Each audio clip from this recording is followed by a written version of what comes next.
Okay, good morning, Frank. I think I just got the signal from Colin that we are now streaming live, and it appears, based on what I can see, that we have a quorum here. Want to take a roll call, please, Ms. Novak? You got it. Frank Facciano, Here. Ron Heckman, Larry Hemberger, Present. Glenn Reedman, Present. Mike Stershik. Here. We have a quorum. Thank you very much. Guess we'll go right to, I hope everybody read the minutes and looking for a motion to approve. So moved. So moved. Mike, Second. Glenn, thank you very much. And then the financial report, Todd, you there? Yeah, I'm here, Frank. I'm going to turn it over to Todd to give review the financial statements before we accept them. All right. Good morning, everyone. Go through January's financials. Let's always start off with the traffic. If you remember, last January was pretty dismal. One of our worst Januaries on record. So we had a significant increase over January, over 100% increase versus last January in 2021. Still haven't gotten back up to pre-pandemic levels. We're 19% below 2022 and 9% below 2019. So we're right around that 18 to 17 range for January. How does that really compare to traffic in the U.S.? So if you look at throughput, which is basically a number of folks going through the checkpoint, we're down 11% versus 2019. All airports in the U.S. are down 5.5%. However, we've got much more seats available. We're up 10.3 versus the same period in 2019, and all other airports only are up 1.2%. How does that kind of relate to our kind of peers, which would be the non-hubs in the eastern region?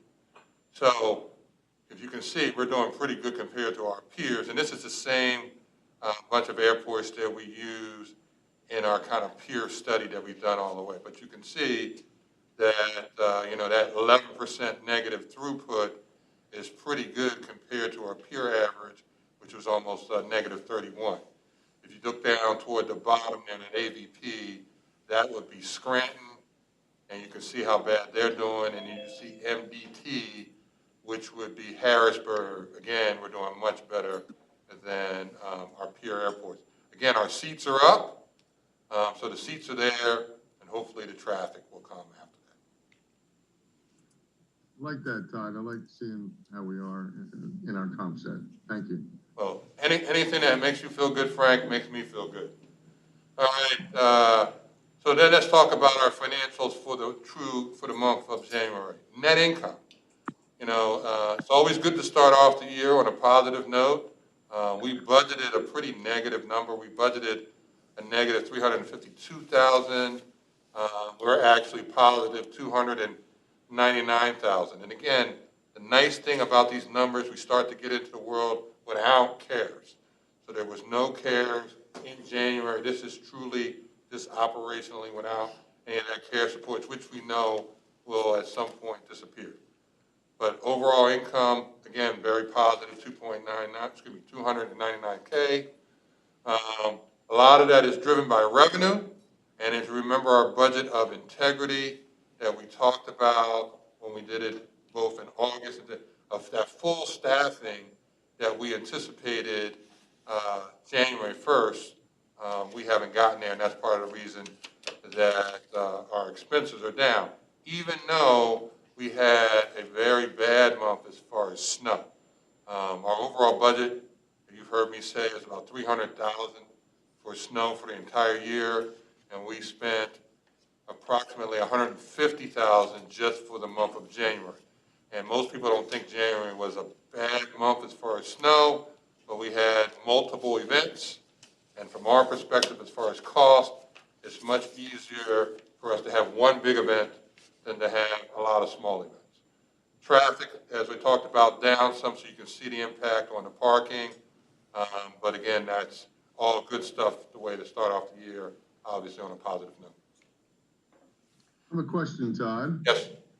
Your budget of integrity has expenses for several new employees for the year. So how many have we hired this year, and against how many we're expecting to hire? Oh, that's a great question, Frank. So, our budget for the month of January, we had approximately 310 employees as that we would have, and FTEs. When you think about FTEs, full-time equivalents, we had 226 budgeted. We actually only had 255 employees, and we had 192 full-time equivalents. So you can obviously see the big delta there as far as FTEs, which is probably a better representation of bodies than actually employees themselves. Right, so how many new employees this year so far? We've had, this year, I believe we've had six brand new ones this year, net, because we've lost a few as well. Oh, okay. All right, thank you. Yeah. All right. Let's go back to the profit centers. So again, aviation services at the top of the list, and that includes some of the de-icing, which is, although we did have a lot of expenses for the month, we did have some extra revenue on the de-icing side, and that shows up in the aviation services bucket. Parking, even though not as well as we expected, still high on the list, and you can go down the list all the way down there. And you see the big budget variances. Obviously, we talked about the number of FTEs. So at the top of the list is just that delta in salaries and wages. So, when you start thinking about the number of hours that need to be covered, some of that's covered by overtime. But, not having a full staffing is obviously saving us some money for the month of January. You can see that additional revenue there, excluding de-icing for aviation services, ground handling, de-icing. Those are the big three for the month of January. When we talk about our cash flow, again, the items highlighted in yellow, this is just for the 6-month period, just to kind of give you a feel. You still have line 9 there, which is kind of that debt service on the connector. Connector, if to refresh everybody's memory, we got that $15 million fixed loan. We also have the bridge loan, but the fixed loan is, as we use it, is when we start paying for it during the first 2 years. So you'll see that at some point we throw in there the extra reserves. Oops, let me go back that one too fast there. Sorry. So this is all the differences there and the changes from month to month. And a lot of this, frankly, usually every month you'll see the changes are on the capital. For example, we had a huge, one of our huge grants that we expected to receive in January, we actually got on February 1st. So that's obviously going to impact our cash, and you see those variances. We make our best estimate of when we're going to get them, but it's not an exact science. And then you can see here what I was referring to just a few minutes ago is that line 30 there, which is the reserve for full debt service. Even though we have the connector loan, we're paying for it as we use it. And that reserve for full debt service assumes that we have the full amount, just kind of mentally preparing us for the fact that at some point we're going to use up all that funds, and we just want to make sure we're able to pay that back. A lot of the other things we've always had in there, contingency reserve, just giving us some extra cushion, AIP for restricted use only. We have cash, but obviously can only be used for restricted purposes. And then number 26 up there is our required bond cash reserve, which is in our bond agreement, which is basically 2 months of expenses plus $500,000. And you can see at the bottom at our new number of $59,000, a lot higher than it was last year because of all the additional folks. You can see that that's where it is for starting out at 191 in February all the way out. Then to go a little bit further, at the end of January, we had 147 days cash on hand, and you can see the peaks and valleys, but that black line there represents the 60-day cash line where we said is our absolute minimum of cash on hand after reserves and everything. So that unrestricted number of cash on hand of 60 is where that black line is, and we always want to stay above that line so we can all sleep good at night. But you can see that our cash is projected to be pretty well maintained for the next 12 months. And I think at this point, I'll open it up. Anybody have any questions? Questions? Good report. Motion to accept the financial statements? So move. Second. Second. I think Larry was in the first. Give it to Mike for the second. Thank you very much. They're accepted. And go ahead, keep going, Todd. Everybody all right? Okay. Then a couple things we wanted to bring back. As you remember, I think it was it last month that we brought the $2 million original proposal that we received from Univest for a lease line of credit. And we had some discussions. We tabled it. So I went back to Univest, kind of expressed some of the board's concerns. And we were able to come up with something a little smaller, but obviously a lot better as far as rates are concerned. That tax exempt rate, 2.59 for 48 months, pretty good, no upfront fees. Again, we use what we need here, but this would be $500,000 and at a decent line, a decent amount. Now, one of the things we're trying to keep an eye for us is having enough cash on hand, cash reserves, and one of those reserves would be lease lines, just in case we need them. So my estimate is we need approximately $4 million of unused lease line that we should have most of the time to cover us for any unexpected things down the road. So we did the one for BMO, I believe, which was $4 million originally, and I believe we have about 1.3 left over from that. Again, we carried that $4 million back from 2017, I believe, and so we had about 1.3 left over. We kept moving that forward. Again, that interest rate is comparable to this one. The rate that we're paying on this is comparable to what we are paying on the connector. So these are good interest rates for us at a tax exempt rate, and there's not any real significant fees. So based on this proposal and the feedback that we got the last time, I think this is something we should really accept. But I'll leave that up to the group. John, you good with this? Yeah, Todd and I talked about it. Cool. All right, then a motion to approve the Univest lease line. Are we approving this or recommending it to the board? Say it again. So moved. We're recommending it to the board. I think Yeah. Mike's question was, this should be a recommendation to the board for approval as opposed to approval by the committee. Right. So Glenn is going to motion that we take this to the board, and who is the second? Do we need one? I'll be the second. And John's the second. Okay, excellent. All right. Check that. Fidelity lease line, Todd. All right. So that a second there. So this one we received from Fidelity. Fidelity, if you remember, is one of the members of the consortium.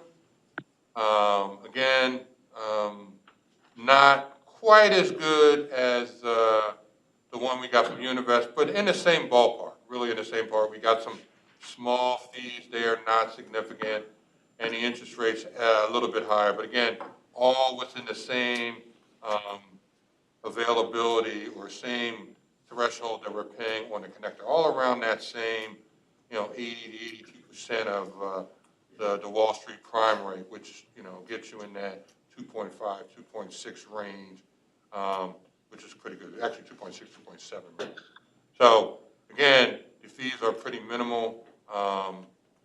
And one of the things that I really like about this, and when I talked to Frank about this, and I thought it was key, is this line gives us the ability to use the line for what I would call used equipment.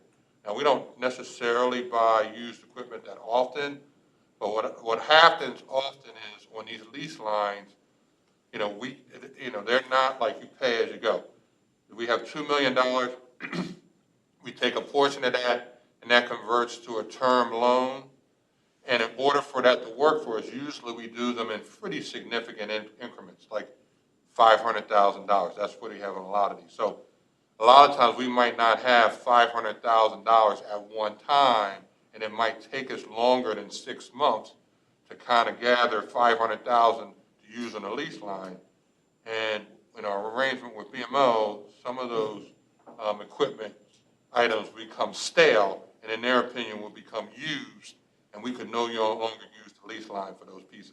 So the ability to pull in used equipment will give us a little bit more flexibility on the timeline to kind of gather enough to use the line in a reasonable fashion. Hopefully I explained that where everybody can follow me. Anybody have any questions on that?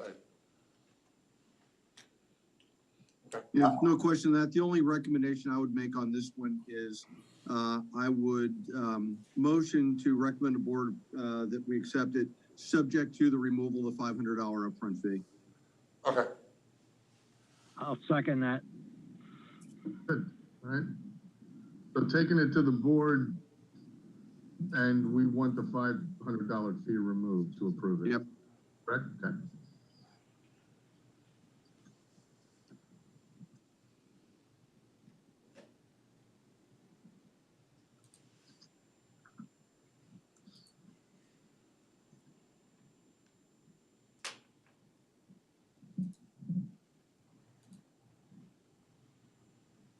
All right. And now I'll cover the last item, I'm assuming, Frank. Please do. And on this one, it's just really a clarification to our original Exhibit B rates.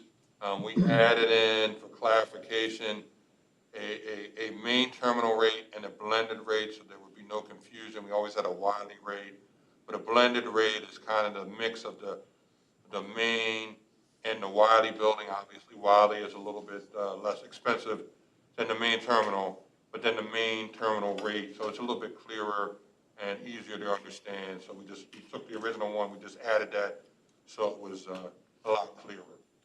So that's really the only difference that we're adding to do here.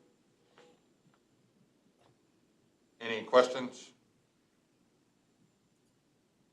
Could you show us current next to this? What we're charging and what we propose charging? I did not bring the currents. I believe, because we started this in 1/1, so we just added, so they're already paying these rates, we just added them for clarification. Again, we did not have all the rates on the list again originally. We didn't have the blended and the main on this exhibit. So as of 1/1, they've been paying the rates. We're just adding that additional line for clarification. All right, good. But I believe the rates went up, I want to say 12%, somewhere in there in my head. And maybe it's more than that. Always the one that we have the most challenges with. It's a little bit more, discussion involved around the terminal than it is on the landing fees. But this is in fact what everyone's currently paying. Correct. Okay, good enough. So move. Glenn and Larry, I think that was. Thank you, guys. Second. All in favor? Aye. Yay. All right, any new business? No new business at this time. Thank you, guys. Thank you, Frank. Thank you, Frank. Thanks, Frank. Thank you, Todd. Thanks. Thank you, Todd. All right. Okay.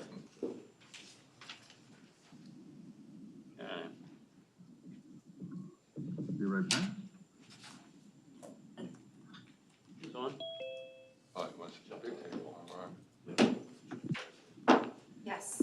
Justin and Matt and James, good. We have a All quorum. right, I think we got a quorum here. Karen count? Okay, so, hey, good morning, Justin. Good morning. I think we have enough for a quorum. I see Mayor Turk is on with us this morning, so I think that'll get us there. If you wanted to go ahead and get started, I think we can do that. Sure. Welcome to the Business Committee meeting, February 24th. Sylvette, will you please take roll call? Sure thing. Justin Grimshaw, Present. James Irwin, I think that's him. I didn't hear him. Yeah. Yeah, I heard Jimmy say something. Oh, okay. Jeff Matskin, Chris Worley, Tara Zirinsky, Matt Turk. Here. We have a quorum. Thank you. Is there any public comment? No, sir. Can I get a motion to approve the minutes from January 20th?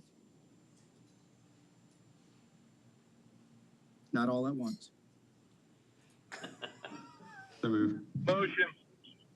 Thank you, guys. All in favor, signify by saying aye. Aye. All opposed? Ayes have the sword. Okay, we'll start with the approval of the Penndot Interchange Maintenance Agreement, and I believe Steve is the lucky participant that gets to walk us through that. Yes, good morning. Thank you, Justin. So this is our, every 3 years we go through this Penndot service agreement. It's really an agreement between the authority and Penndot for the authority to maintain the Route 22 Airport Road interchange. And so that, I don't know if you want to just put that graphic up quickly. So it's really the Cloverleaf interchange area, on-ramp, off-ramps, edge of roadway, kind of in that interchange loop. We're over there mowing, sweeping, and litter collecting. And we'll go back to the, so it's a 3-year agreement. Each year we're paid up to $36,382. It's based on the litter collection per mile, the sweeping mileage up to 6 times a year for each one of these items. And typically throughout the year, we're averaging about 220 hours over there. So for each time we're over there, it's about 40, somewhere around 40 hours. We send our equipment over, they mow, they litter collect, and then we do contract out the sweeping to a local sweeping company. So as part of our sweeping the terminals, the aprons, we have them sweep the interchange. Total payments over the 3-year life of these agreements is up to $109,000, and all of our labor and equipment is covered by this agreement. So we've included, in the calculations, the cost of our equipment and manpower to perform these services. Once again, there's an additional 3-year agreement starting March 1st, going through the end of March 2025. And as I said, we've done this since 1996. So I would, it gives us the opportunity to make our front doorstep look nice to persons traveling in and out of the airport. And it also affords us the ability to perform obstruction removal and kind of maintain that interchange for our runway RPZs and runway protection zones. It's right off the end of our runway 31 approach, so we've been in there and remove trees and obstructions as necessary. So I would open up for any questions that anyone would have. Steve, I don't have any questions. You covered the one thing when I was looking at this previous to the meeting. I talked to Tom and I asked him just basically, and you covered it in there. As long as the cost, and I understand this has been going on forever. I think it's wonderful actually, but as long as the cost is, covering the cost of the expenses of the employees doing it, I don't think there's any issue with moving forward with it. If anybody doesn't, anybody else has any questions, I think it's a great partnership. Yeah, I'm just surprised that it's already been 3 years since the last time we. yeah. I think it was yesterday. Yeah, that's a pandemic will do that to you. Yeah, well, and that does we are The only question I guess I have is we're restricted to a 3-year term on this. We can't do a longer term. Yeah, it's typically what they propose.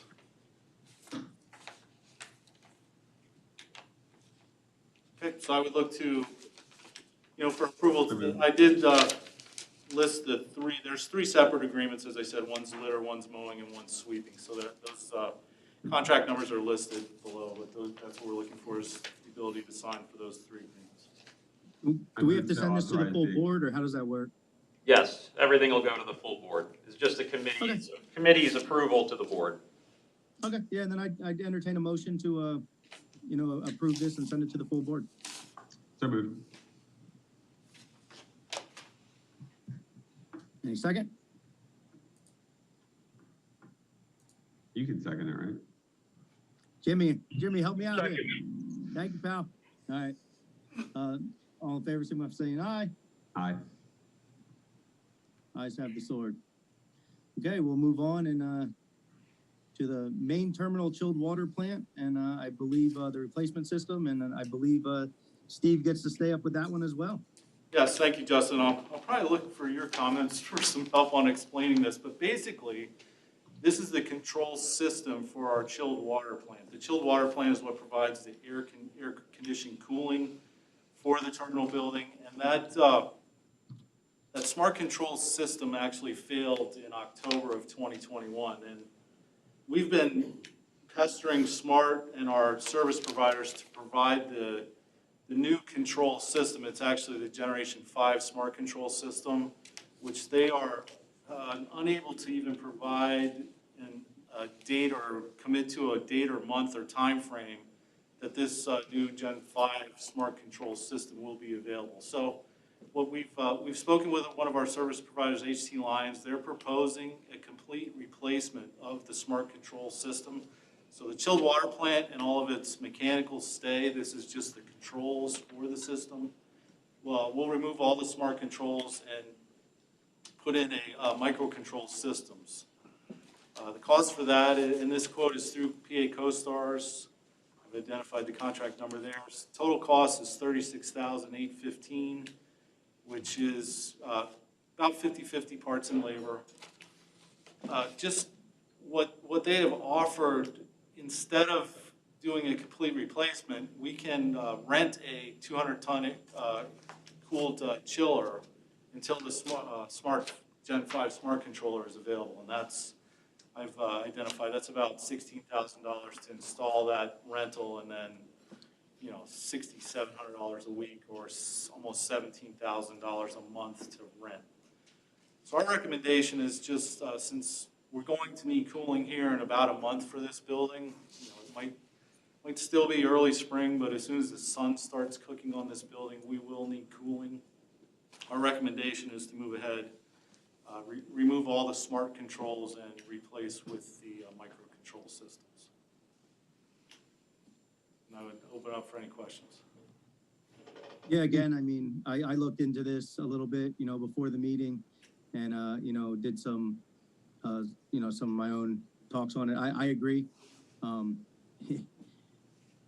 Put hot air in there during the summertime, and let's watch our volume of patrons that aren't going to enter our airport to go on airplanes.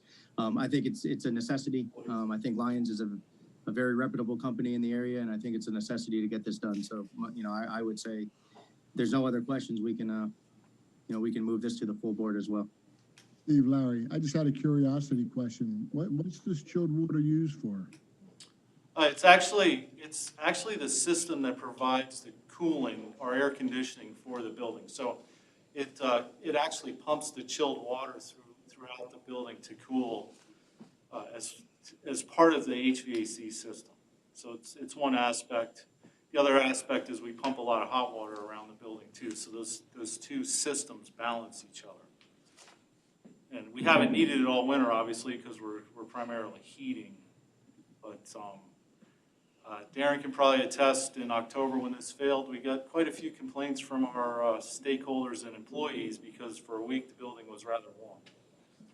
But now's the time. And HT Alliance has done this for other systems, so it's not like we're getting a one-off and kind of their test bed. This is the exact system they've installed on other smart controllers, replacing other smart controllers. It's a great question, Larry. Thank you. So John, take that to the board. I'm sorry, Jim, I didn't, kind of broke up there if you had a question. Not a question. I said I'll make a motion to send that to the board. Second. I'll make it. Yep, perfect. All in favor? Aye. All opposed? Ayes have the sword. Thank you. All right, the next fun thing we have is under discussion items for the capital projects update. We had some fun there apparently with a water main break, so we'll let Ryan explain that to everybody. All right, thanks, Justin. Yeah, you stole my thunder already, but that's all right. You got it, pal. Not a problem. Yeah, so we'll just run through the projects a little bit quieter, other than what Justin just mentioned. Pretty quiet in terms of winter shutdown for the runway. Really get to the slide of where we're gonna kind of kick off here back in March, the beginning of March or middle of March, depending on the weather. The big thing that we're actually doing now, working with the judge and his office in terms of reviewing our bid documents for package 5, which is the next phase of the runway. So grants for the FAA are due April 11th. So we're kind of in a little bit of I think I mentioned this in the meetings, compressed timeline of when they're looking to try and get grants back to to sponsors like us, the authority. So here's basically where we are to date. I kind of just focus on this one in terms of the light blue being substantially complete, the active construction, which is ongoing when we can, the taxiway Echo North right here outside of the safety areas, but all of the other work you can kind of see in the chart up top, looking to start back up the runway closures, again, beginning of March, mid-March, depending on the weather. And really what they're going to start up first is some of the center line lighting, as you can see, kind of the yellow in the middle, and then the under drain required for the future shoulder work, which is really what package 5 will focus on when we get to that point. So moving on to Queen City. Again, same thing, working through the bid documents and the finalizing the design for the 1533 rehabilitation project.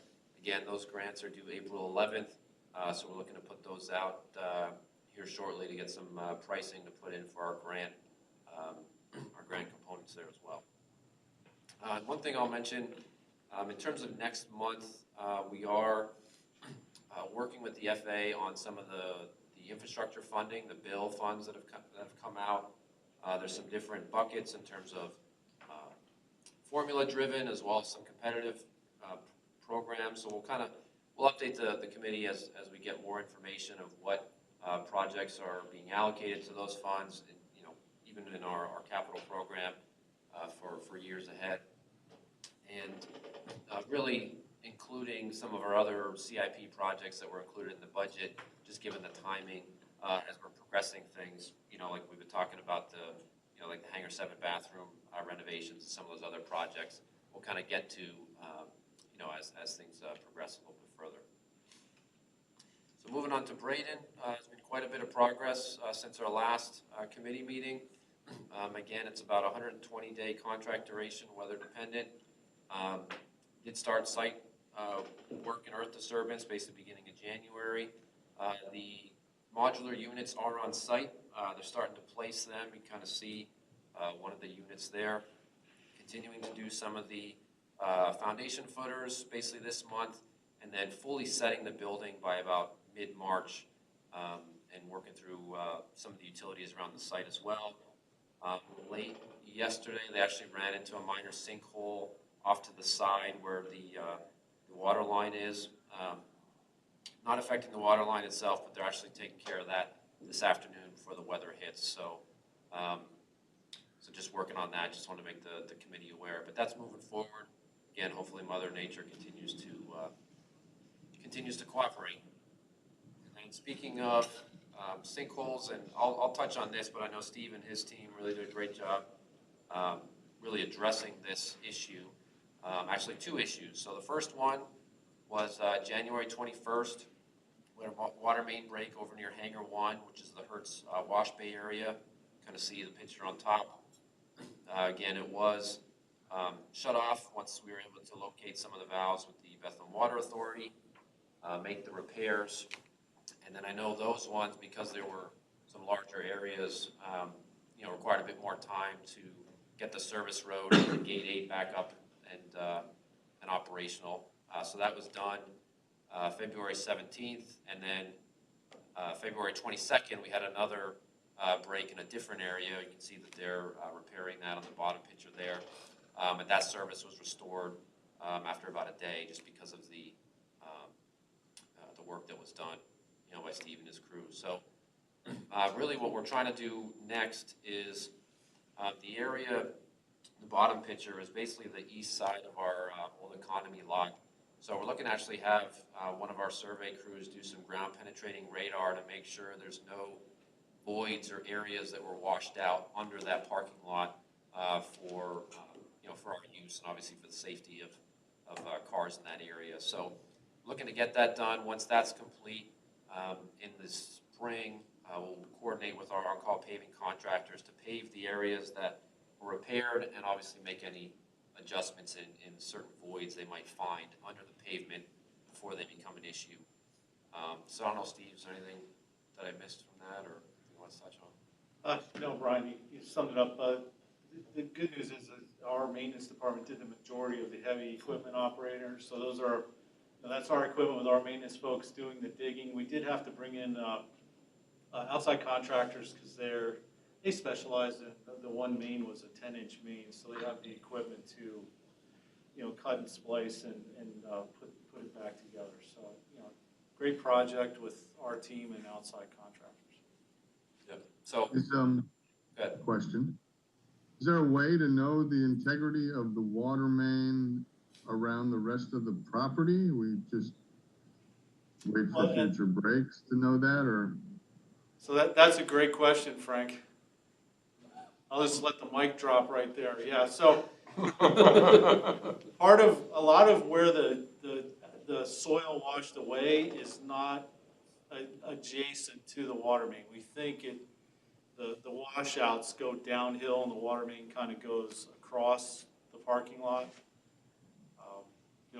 We kind of, after we did the first repair on this 10-inch water main, we were fearful that it would break again because we didn't know where other washouts were. And the second break actually was it's only about 10 or 15 feet from the original break. So we think we have the rest of the pipe supported.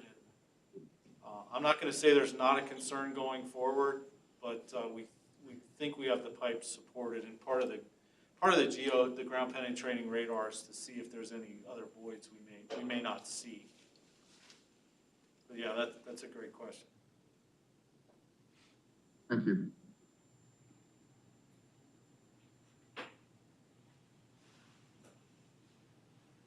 Any other questions from anybody on the capital projects?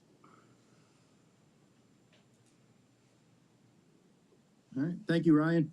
Yep. Thank you, Steve. Thank you. We'll move on to Darren with his marketing update. All right, thanks, Justin. So for the most part, I won't be doing much of this update, to be honest. Most of you, I think, have met Jenny from Weidenhammer. Weidenhammer is the agency that does all of our digital placements. So she's going to run us through our dashboard and just talk about some of our digital performance from last year and a little bit about the campaign we have running right now. And then some of you have met Alexa as well, who's also on. Alexa's our marketing specialist. Some of you may or may not know Megan Verholi has left the organization at the end of last year to take on a new opportunity. So Alexa stepped up and is doing a lot of our marketing at this point in time. So she's also going to give us a little update on some of the things some fun things we have going on with Instagram right now. So, but we'll start off with Jenny, and then Alexa will jump in and certainly stop us and ask any questions you'd like. And I think Jenny's going to share her screen. So, Jenny, take it away. Thank you so much. All right, is everyone able to view? Yeah, looks good here. Perfect. So we're looking at the 2021 recap. The good thing about 2021 is if you're comparing numbers to 2020, we're up a lot. So users are up 72%. This is an overall dashboard of all traffic coming to the website. So we're talking about the website specifically right now. So again, users are up 72%. New users are up 71%. The average user is looking at about 2 pages per session. So each time they visit, they're averaging about 2 pages. 1 minute and 32 seconds is the average time that they're spending on site. And the bounce rate, which means people who don't perform an action, is hovering around 50%. But this is completely normal because you can't take many actions on the site. So it's about what we've been seeing historically. Other things of note on the dashboard, the way that you receive a lot of your traffic, organic search is dominating, which is a good thing. The user device is, mobile is again dominating. We're moving towards a mobile first environment. So 62% of your mobile traffic is coming that way. And as far as geography, just a nice little visual. We'll go into a little bit more of the specific geography locations in a couple more slides, but a nice little map of Pennsylvania. And we see, you know, most of the traffic is coming around Philly and then Lehigh Valley area as well.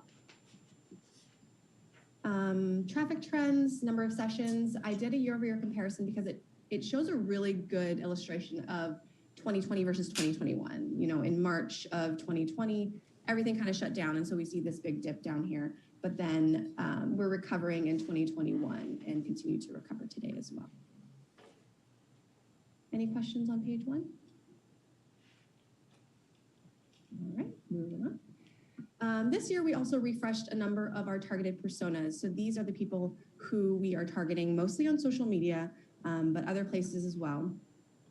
So just very quickly, in an overall sense, we're targeting 30 miles outside of the airport, Leesport, and Pittston. It gives a nice demographic to a little bit more north and a little bit other areas that we're looking at concentrating some spend on. In 2022, our first demographic is Colby Case. He is more of our younger generation here. We updated from 2020 and 2021 to include more of a social media presence. In the past, we tried placements and a few other things, but landed on Instagram is the best way to reach this demographic. So that's what we're concentrating on this year. James Boyer is our business traveler. We took a pause from him in 2021, in 2020. So we are restarting him in 2022 with managed placements, which means that we're bidding on specific websites to show display ads, social media, and out of home. Sandra Clark is a refresh from 2021 and 2020. She is mainly 30 to 55 and enjoys weekends with her friends and other fun stuff like that. And then our new demographic, we named Lauren Medford, just randomly. And basically this is taking the Sandra demographic and then drilling it down on more family-oriented placements. So all parenting topics will be targeted, as well as Disney, Florida vacations, and this person has children. And our last demographic is Lou Hill. He is our retired demographic, age 55 plus. We're reaching him mostly on social media. In the past with this demographic, we've tried managed placements through places like Lehigh Valley Business. They didn't actually perform well for us, so we took a pause from that and are restarting this year, simply on Facebook. A couple additional launch targets. One was event specific. We are targeting some spring break destinations, primarily Nashville, Fort Lauderdale, and St. Pete. Secondarily, Orlando, Punta Gorda, and Myrtle Beach. We did build a spring training target demographic. However, due to the MLB lockout, we're pausing that for now, but it's ready to go as soon as they lift that ban. And finally, we do have a Spanish-speaking demographic as well. This started last year per the board's request, and we're targeting very generally 22 to 55 through managed placements and social media. Questions on personas? All right, here are some of the new ads that we are testing out. For Google Ads, this is the managed placements, the ones that we bid on through specific websites, through remarketing. So if you go to the website and then you leave, chances are you could see some of these ads as well. So we have Tea Time, Spring Break, second slide is our nice logo. Learn More takes you to our Travel Now page with all of the destinations. For social media, a look at what the spring training ad would look like. There's this is a dynamic ad on social media, which means that it tests out different text with different images, with different headlines and calls to action. So based on the user, it will show different things, but this is just kind of a sneak peek. And for our Spanish-speaking target demographic, we simply translated everything that's running on the other side and translated it to also run for this demographic as well. And finally, we have a place. Yep. I have a quick question. The logo that's up there with your neighborhood airport under it, are we using that? So when the airport sponsors a chamber function, it's just the ABE logo that I've been directed to use, but could I use the tagline, the one with the tagline, or would you send it to me? Or Yeah, we can, Frank, we can talk about that. I mean, that's not technically part of our logo. It's just it is just a tagline with it, but I wouldn't have a problem running that in some of your ads. I think that makes sense. So we can definitely send that. Okay, thank you. Yeah, and a lot of that is, we use that tagline in a lot of the marketing, so it is reused here. But. As far as the placement report, so this is the websites that we're bidding on. There are a number of ways that you can have a placement for a display ad on a website. So we can partner directly with WFMZ, WNEP, Lehigh Valley Live, or we can bid through Google, which is what we've been doing lately, and been seeing a lot of great results. So instead of spending additional funds on partnership placements, we're bidding for best placement here and getting great results. So this report is the top 50 that we've seen success on last year. And WFMZ is leading with about 3 million impressions, WNEP with about 1 million, and the list goes on. So we have some nice Bucks County placements, Reading Eagle, Pocono Record, all the way down to Morning Call, AccuWeather, and every now and then you'll see a Florida Centennial or other locations picking it up as well. Questions on display ads, placements? Okay. Now we're going to look at specifically Google Ads. So this is Google Search, Google Display, Google Remarketing, and the locations that the ads are served. We can filter by location if anyone's interested, but this is the top leading locations that we're seeing traffic from. So Allentown, Bethlehem, Easton, Reading, Fountain Hill, Wilkes-Barre, Stroudsburg, Nazareth, Northampton, Scranton. Ads Group Breakout. So this is the list of ad campaigns that we ran through Google last year. Destinations being our search campaign. So if you're searching for a specific destination, we're trying to be at the top of your search results. Here to click through to our landing page. Remarketing, again, that's display ads that you're seeing after you leave the site. This is our placement only, so the placement report that you saw. And I could continue on. Last year, we started a careers campaign. So this is recruiting events, any job postings. So we're actively bidding on that. So we also have a pie chart if you prefer your data that way. Questions? All right. And finally, we see the organic traffic. So this is not paid. This is everyone coming to your site on their own fruition. Again, by a little bit higher level. So we see Philly, Bethlehem, Allentown, Fountain Hill, Washington, Easton. You can zoom in if you like. And additionally down here, I pulled top pages visits. So this is everyone who comes to the site, the pages that they land on most. And again, this is just organic traffic, not traffic that we're trying to push people to. So the homepage is the first. The second would be departing flights, then arriving flights, nonstop destinations, and flights as well. Questions? Any questions overall on any of the digital campaigns that are running? No? I guess I must have done a good job. Thank you. All right, thanks, Jenny. So now we'll go ahead and turn it over to Alexa just to go over, like I said, a couple things. We're working on two kind of campaigns right now in partnership with Allegiant. Basically focus more on Instagram, but I'll let Alexa kind of walk you through these couple quick slides here as well. Hi everyone, thanks for having me today. I just wanted to go over what our marketing initiative is for Q1 of 2022. So I wanted to talk about our social media presence and more specifically Instagram, because we do have a large presence on many other platforms, but social media marketing is free.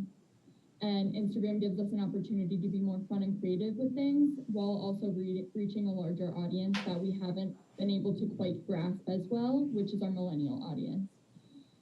As Jenny mentioned before, we were revisiting all of our demographics, and we redid Colby.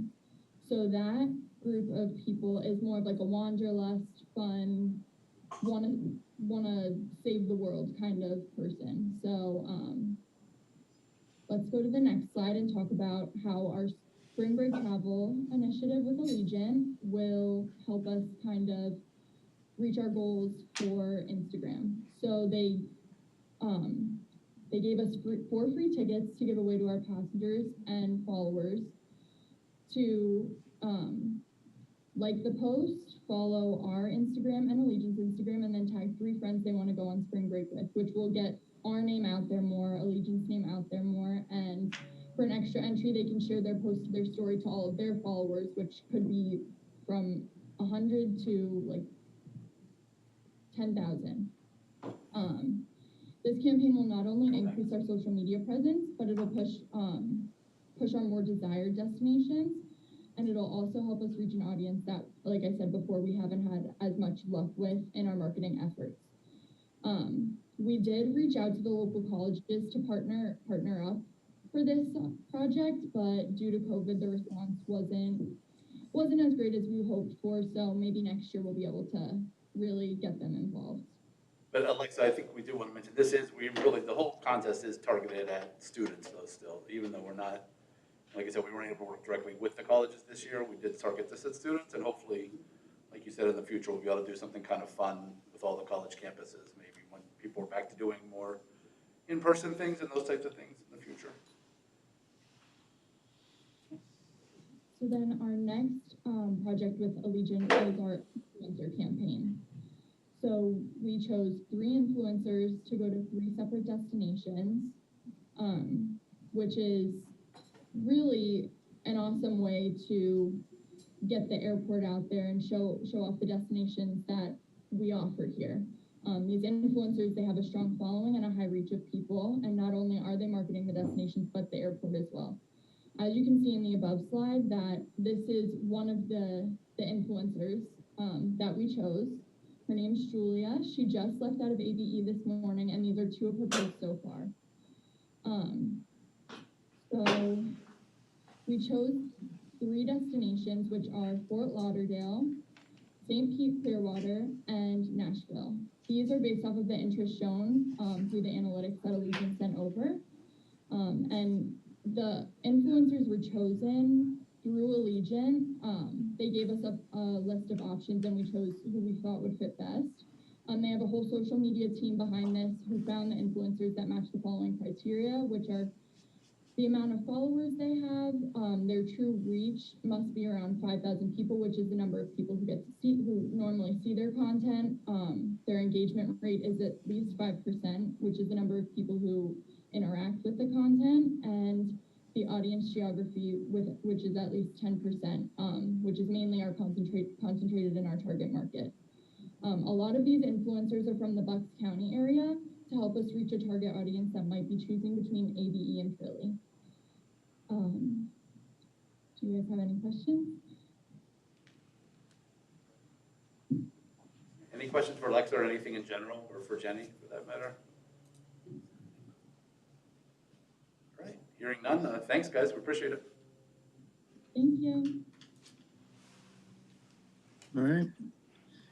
Well, that was a great update. Thank you, Darren, but mostly thank you, Jenny and Alexa. I appreciate it. You guys broke down a lot of things that I actually deal with here at my work that I don't understand all the time, and I actually understand what I do here a little bit better now, which is kind of cool. We're happy to educate you too. No problems at all. They educate me every day, Justin, trust me. Yeah, I hear that. They seem pretty sharp, so. All right, we'll move on here. Is there any new business? No? Okay. If not, then I'll take a motion to adjourn. Motion. Second. All right, thank you.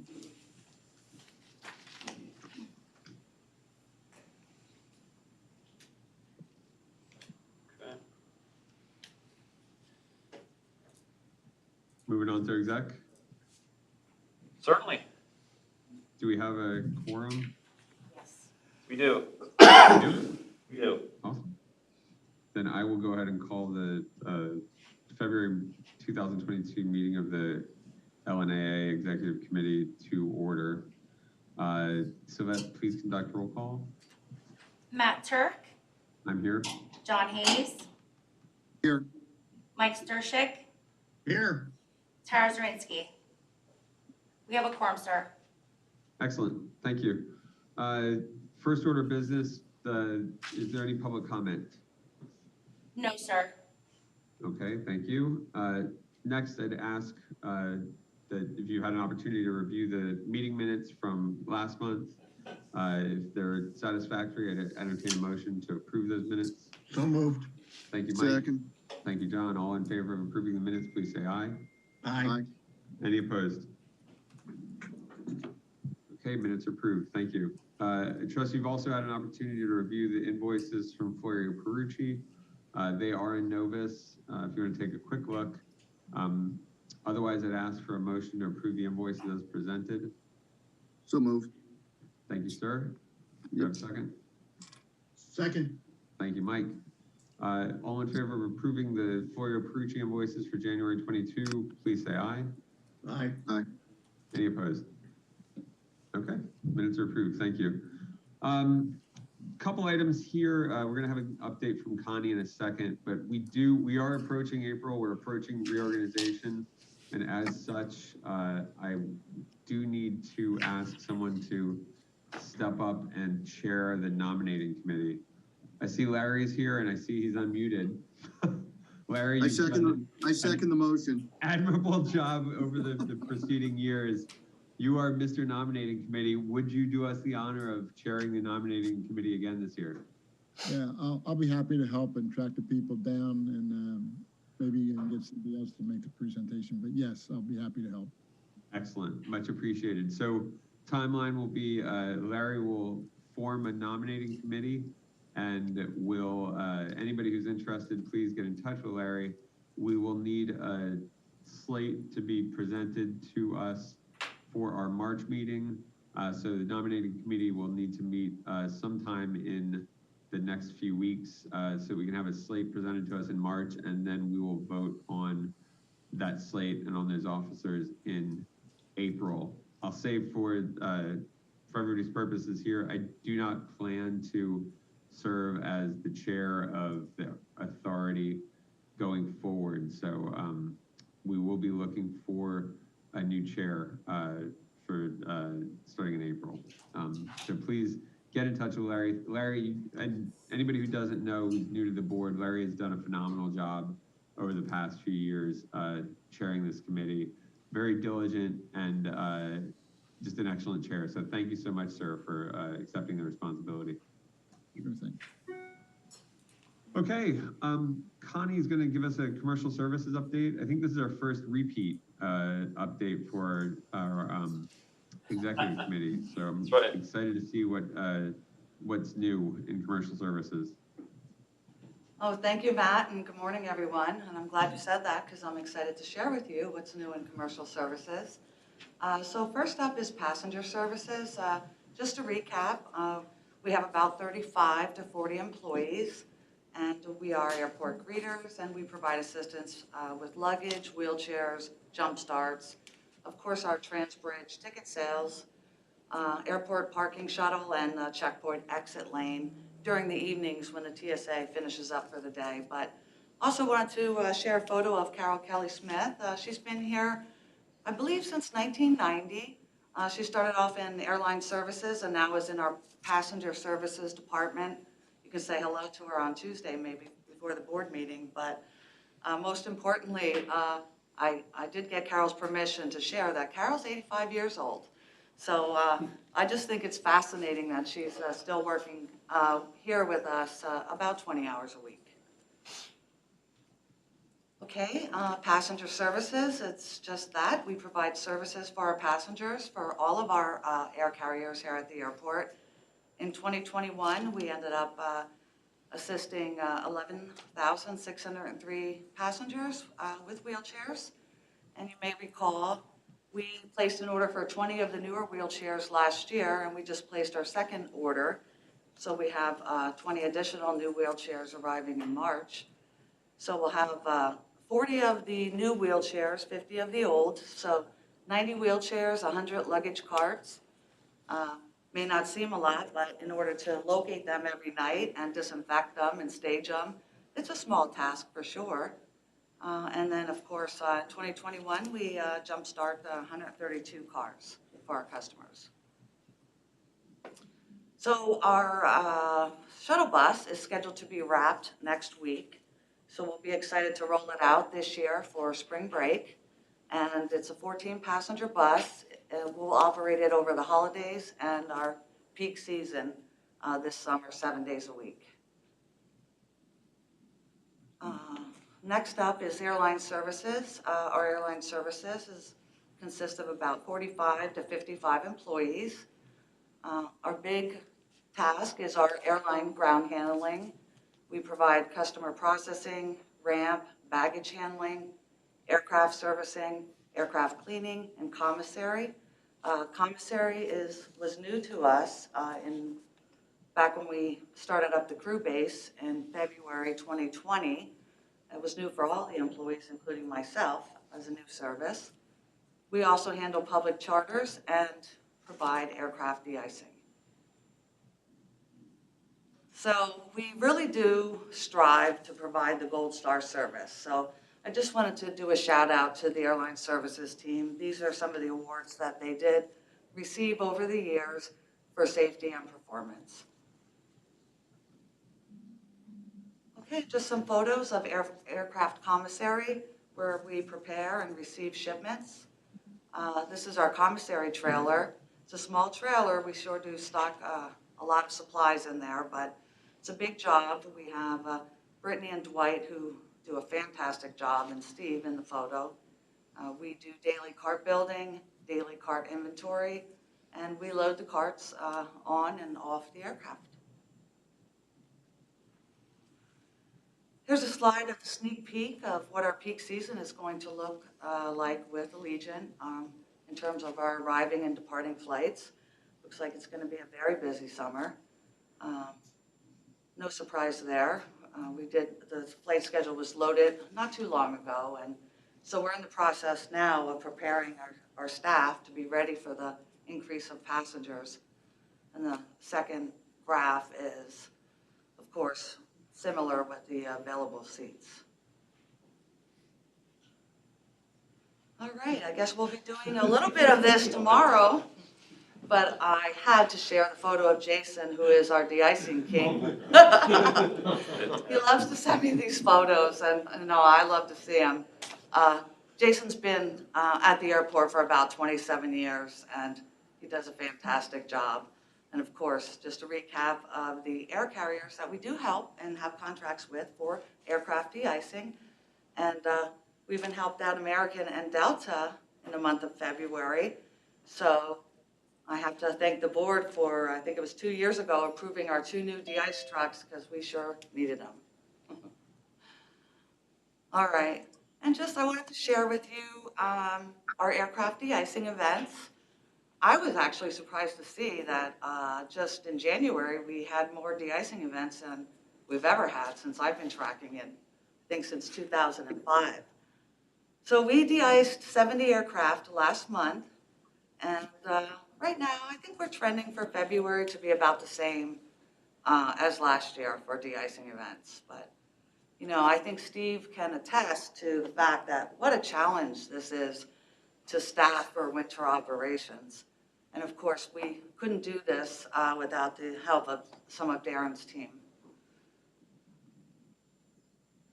All right, of course, just to recap again on our charters, we ended up handling six Swift Air charters in 2021. We handled another Swift charter just in January, and now in March, it looks like it will transition to Sun Country. So we'll begin doing all of our training to get ready for the Sun Country charters for 2022. And that's all I have, but I wanted to add that we really couldn't do this without the teams that we have in place. I mean, I think I have some of the best employees out there, and the photo on the left is Joan Zandarski. She's our Airline Services manager, and the photo on the right is Marcy Volk, and she is our Passenger Services manager, and they have some of the best teams out there. So, and that's what I have, and if we have any questions, I'll be happy to answer them. Thanks, Connie. I love seeing your team at the center of this. The team that we have in the airport is what makes it all work. And you know, seeing those folks in the center is absolutely awesome. To that end, I mean, have staffing challenges presented any issues to you in the delivery of commercial services? We know the kind of word everywhere is that there's difficulty in getting people on board. Has that been an issue for you at all? Well, sure, Matt. I mean, we're actually having a lot of luck and a lot of interest in our customer service positions. I think right now I have 2 part-time positions open and 50 applicants. So we're excited about that. We have some luck in our shuttle driver positions. But the 2 that probably are the most challenging to fill would be the ramp and the baggage handling.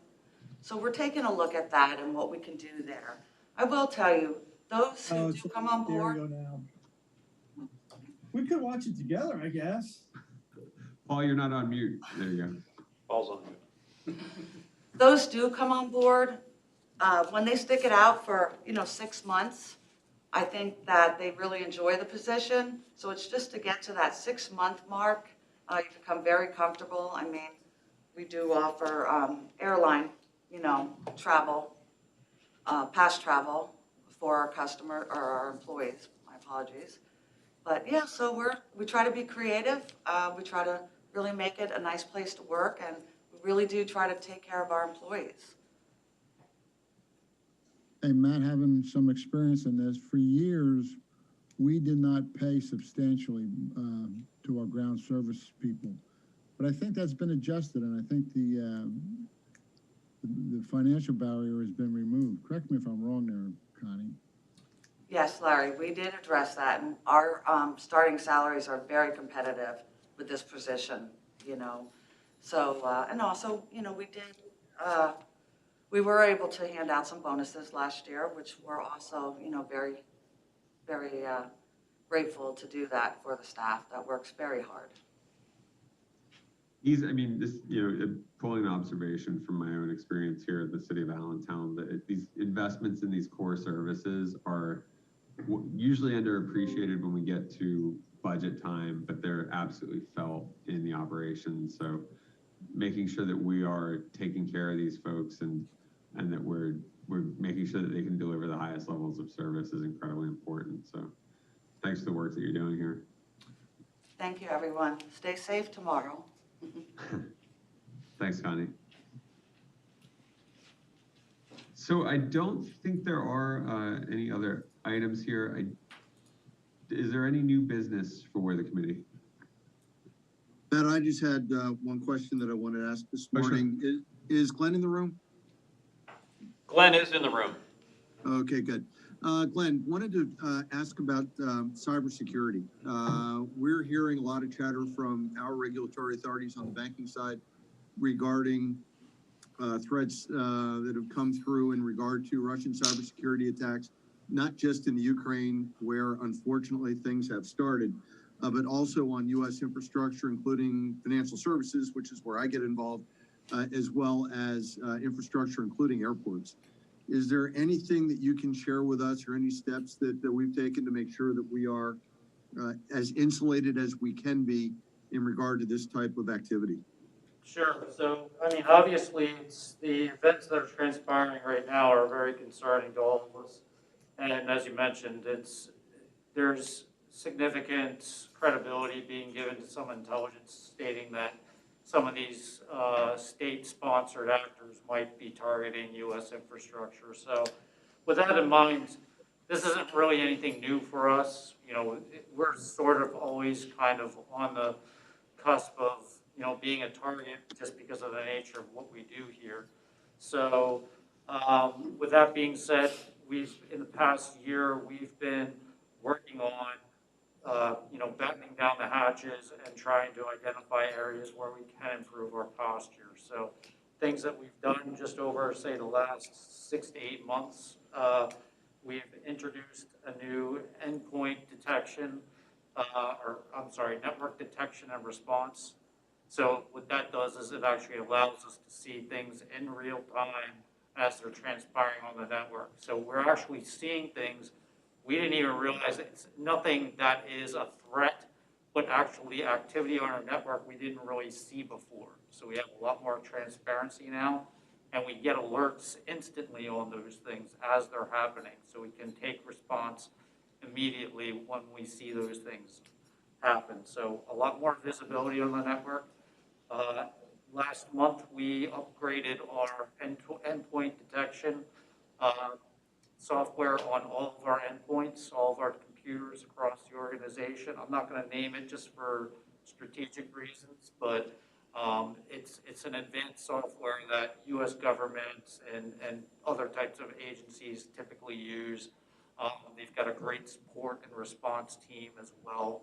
So we have that as well. And then thirdly, and last but not least, is really just keeping, you know, all of our employees aware of the current situation and communicating the potential threats to the organization. We've put out a mass email to everybody notifying them. You know, the most common way that a lot of these attacks are launched is through phishing email campaigns.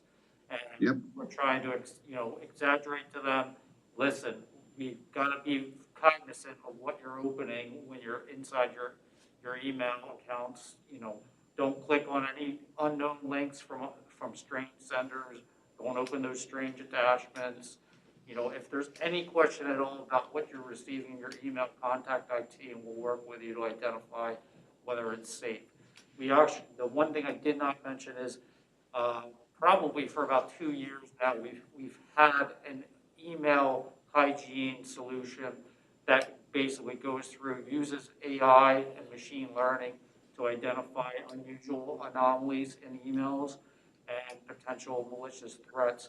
It's worked tremendously well. When we implemented that solution back, I think it was 2020 or 2019, we saw a huge decrease in the amount of phishing items that made it through to LNAA mailbox accounts. And we're watching all these things. We're watching reports and dashboards and everything else. So I think we're well positioned and we'll continue to stay vigilant. Okay, thank you. One additional recommendation I'd make, we do it here at the bank. I agree with you. I think Verizon's last data intrusion report, it was 90+% of successful corporate hacking attempts start with an employee clicking on the wrong link. So it is a large percentage. We instituted a few years back what we basically call social engineering testing, where we will on a periodic basis send out fake emails with links so that we train our employees on what not to click on. So if an employee clicks on an incorrect link, it's us, it's not the bad guy. We can then come back and we can do some additional training to make sure that we have our network as bulletproof from that perspective as we can. That's crucial training from our perspective because we deal with literally dozens of attachments per day coming through the organization into the various departments. If that's something you're interested in, I'll shoot you the contact info for who we use. Maybe something you'd want to consider. Yeah, absolutely. It's something I've seen in the past, and we're just trying to kind of formulate a plan on how we provide that ongoing education for all the employees about proper, cyber hygiene. So absolutely, yeah, I'd be grateful for you to forward that over. Okay, will do. Thank you. Thanks. Thanks, John. Yep. Judge, I do not believe we need to go into executive session, but if there's anything that's on your mind. No executive session from my standpoint. Okay, thank you. Judge, we don't have any update on that egregious stormwater tax issue that's coming down the pike? The case, It didn't come through properly, John. the case was argued in the Commonwealth Court this month, and now we're all in the process of just waiting until the decision comes down. Okay. And for everybody's benefit, I consulted with the city solicitor here in Allentown, and I will excuse myself from any future discussion related to the stormwater issue, as we'll call it. Should that come up in executive session, I'll need to excuse myself from any discussions. Well, with that said, I'd ask for motion to adjourn. So moved. Thank you, Mike. Thank you, John. All in favor, please say aye. Aye. Aye. We are adjourned.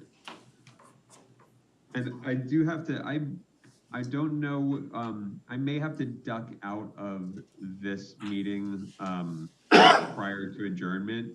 I think we just have one item on here, but I'll ask for Tara to call roll.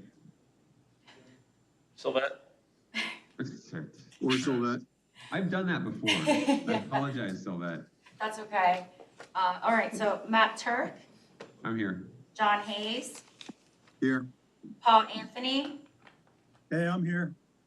Robert Brooks, and Don Gottschall. We do have a quorum, sir. Thank you. Do we have public comment for the ad hoc committee? We do not, sir. Okay. I assume you had an opportunity to review our meeting minutes from January. I'd ask for a motion to approve those minutes. So move. Thank you, John. Got a second? Second. Thank you, Paul. All in favor of approving those minutes, please say aye. Aye. Aye. All right, minutes are approved. I'll hand it off to Ryan, I think, for the discussion. I do have to drop off, so I guess I can leave that to John to adjourn us. Yep, I'll take care of it. Thank you all. I'll sit in for a couple minutes, but I may drop off in a second here. All right. It's all yours, Ryan. Great, thanks, Matt. All right, so just going through our monthly update, kind of see where we are from last month. About 31% complete for the connector project, day 231. The big piece is we've actually finished the micropiles this past month. The active sinkhole mitigation we're monitoring, but really at this point, those are done with a lot of the sinkhole or the micropiles being complete. You can see what we're working on now is as part of the micropiles, the structural pile caps, the footers. Look at some photos of the walls, elevator, escalator pits, some waterproofing. Again, working through the bathroom renovations as well. Currently, in terms of service interruptions, as we mentioned last month, so the bathrooms in the second level are closed right outside the boardroom here. We are working on intermittent coordinated closures of restrooms on the first floor for access.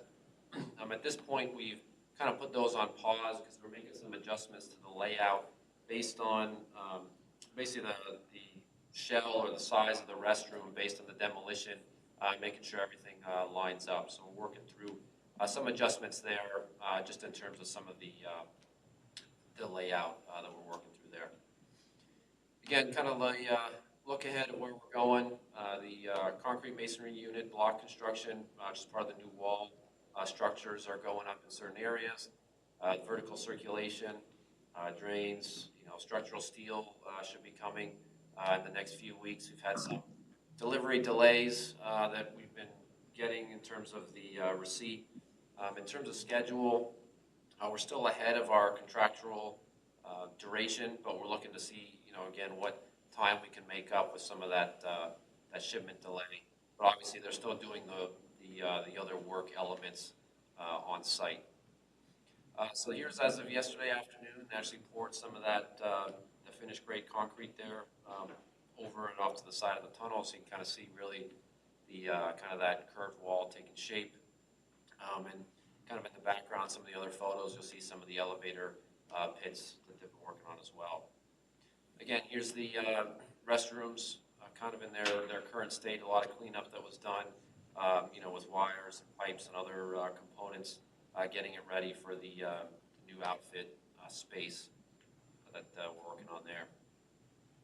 Again, some additional photos of some of the waterproofing over the tunnel, the concrete work that was done or poured yesterday in that area for the slab on grade. Again, just some additional photos of some of the final micropiles. As you can see, you're close to the existing building and structure, working through that in those areas, which was one of the big reasons why we chose micropiles for the foundation.